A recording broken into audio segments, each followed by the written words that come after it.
Try not to die by tripping over yourself, Quinn, a boy shouted down the hallway, laughing uncontrollably right after. Quinn dismissed the petty mockery as he carried on walking down the school corridor. The harassment had become a daily occurrence for him, but it still bothered him just as much as it did every other day. Thus, he wasn't able to hold back his desire to retaliate. Quinn slowed down his stride and stopped. He pushed his glasses back up onto the ridge of his nose as they had slipped down from his face. Just from looking at the glasses, it was clear that he needed a new pair. One could tell that they were heavily worn. The glasses looked crooked as he wore them, and even the temples had tape covering them. He then turned around and immediately raised his middle finger, responding to the slander. "I bet you don't even know how many fingers I'm holding up." Upon hearing the taunt, the boy clenched his fist and started running towards Quinn. "You level 1 piece of crap! When are you going to learn that you don't belong in this world?" The boy placed both of his hands together, and a green ball of light started to form between them.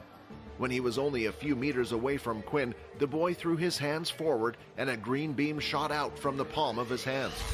Quinn had nowhere to go, and the ray of light was too fast for him to dodge. Hence, he knew that all he could do was grit his teeth and bear the pain.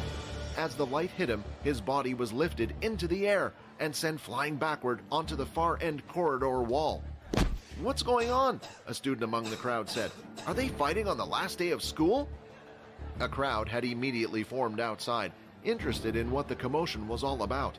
One of the female students ran over to the wall's damaged part to check on the assaulted student's safety. As the dust started to settle down, Quinn's slightly curly black hair slowly came into view. When the smoke eventually cleared up, the female student finally saw who it was. She instantly backed away and continued on with her business as if nothing happened.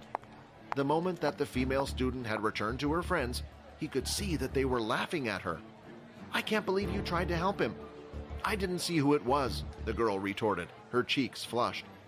After that, Quinn stood up and lifted his glasses that were thrown onto the floor. To his dismay, one of the hinges had fallen off once again. Instead of wearing the worn-out pair, he let it hang on his hand. Damn it, not again. It was the last day of school for Quinn, so he hoped that someone wouldn't try anything with him. He was sick and tired of their doings, but he wasn't the type to ignore those either.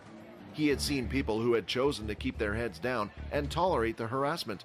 However, their treatment was far worse than what he received. He didn't bother to stay at school like the rest of the students. He picked up his broken glasses and proceeded to leave school. As he walked past, he saw the students having conversations among themselves in their circles. Some were laughing, while some had tears, thinking it was the last time they would ever see each other again. However, Quinn wasn't a part of any of that, and he didn't want to be. Cliques would not welcome him anyway. He was the weird one. When he finally arrived home, he immediately went to work. Living in a single-bedroom apartment with just enough space to fit a single bed and desk was enough for him. A TV was mounted on the wall, but Quinn would merely use it as a background noise source and didn't watch anything. The apartment was provided to him by the government, since he had no living relatives and was only 16 years of age. On top of his bed was a single suitcase that contained all of his belongings that were neatly packed.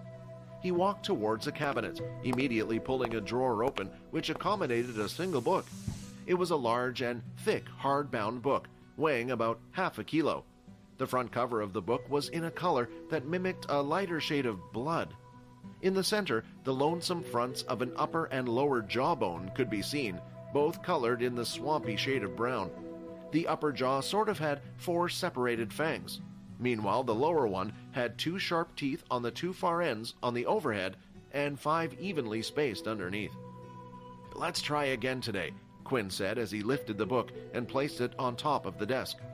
He then quickly went to his bag to pull out a little test tube that was half filled with a colorless liquid. "Test 112, hydrochloric acid. Let's see how it goes." He then started to slowly pour the liquid out of the test tube onto the book. So far, there is no reaction. He proceeded to continue to pour all of the test tube contents on the book, but there was no reaction at the end of his experiment. Carefully, he examined the book while jotting down the results in his notebook, seeing if there was any damage done, yet the book looked the same as always.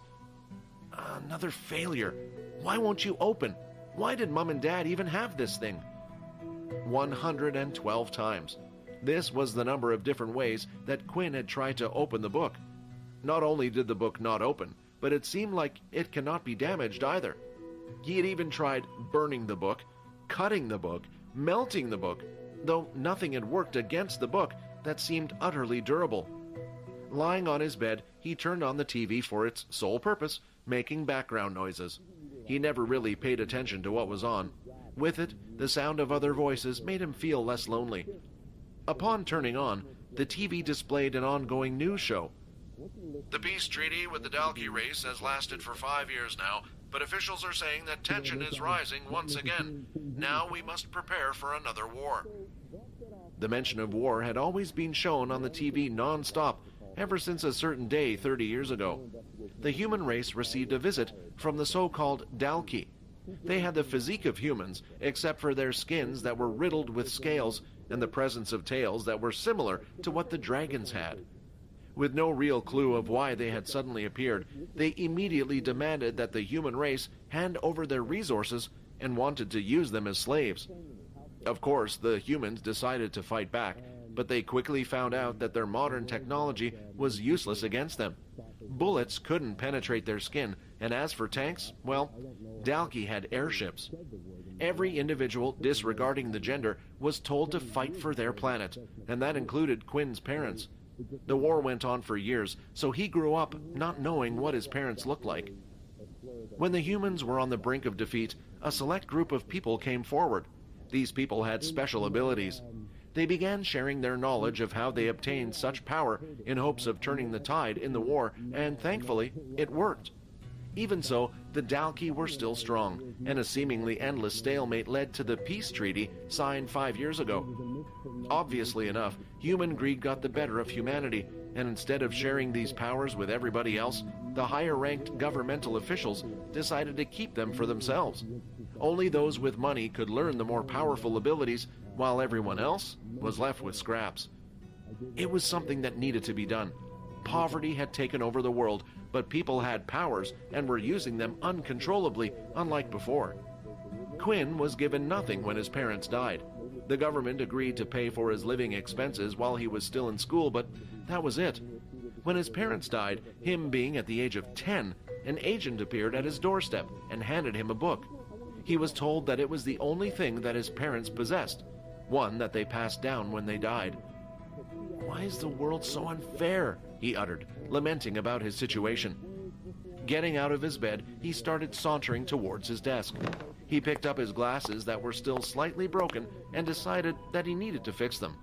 He noticed that one of the lenses was slightly out of place, and he tried to punch it back into its frame. "Come on, just get in!" he shouted as he tried to forcefully fix the glasses. The frustration he had been bottling up was on his face as he struggled furiously with the lens. Unfortunately, the lens suddenly crumbled into pieces. One of the shards of plastic even created a deep gash in his thumb. He screamed and kicked at the table. "Why does the world hate me?" After a while, he calmed down and started to clean up the little pieces of glass, noticing that a piece had landed on top of his book. As Quinn removed the piece of glass, a drop of blood from his thumb landed on top of the book. The object plastered on the center of the book started to glow, and suddenly the book began to float, hovering until it was on eye level with Quinn. Quinn darted back and away from it. The glow from the book made his room look emptier with the little bed at the corner and the solitary seat beside it. What the hell is happening? The book started to emit a blinding radiance as it shook uncontrollably. A few seconds later, it finally opened up. Pages after pages were being turned. Quinn couldn't take his eyes off of the shining book. It was as if he was in a deep trance. The words written on the pages of the book weren't in any language that he had ever seen before. Nevertheless, for some reason, he felt like he could understand it. When the book reached its last page, it started to disappear, gradually turning into dust. At the same time, his body suddenly felt weak. Quinn's vision was starting to fade, and with that, his eyes pulled shut. But just before he passed out, there was a single message that he heard. "Congratulations, you have been granted the Unable to maintain consciousness long enough to hear the final words, Quinn duly passed out.